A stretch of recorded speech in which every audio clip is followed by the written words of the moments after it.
Clearly, emotions are getting high. Clearly, rules of civility are being forgotten.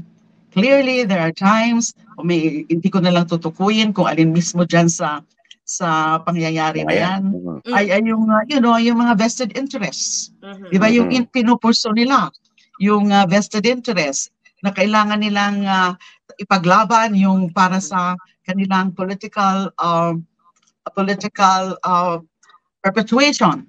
So, sana, iniisip muna nila na hindi ganyang mga conduct or behavior or misbehavior, to be clear about it, ang inaasahan ng publiko, ang inaasahan ng mga taong bayan.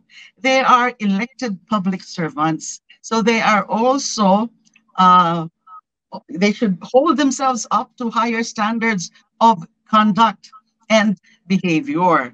Pero yung tungkol naman dun sa what is that, the plenary budget hearing na inagaw ng isang a congressman yung microphone because he didn't want a particular budget, and I think that's the DOH budget na ma-terminate na kasi obviously may mga issues pa siya, may mga concerns pa siya na hindi ina-address.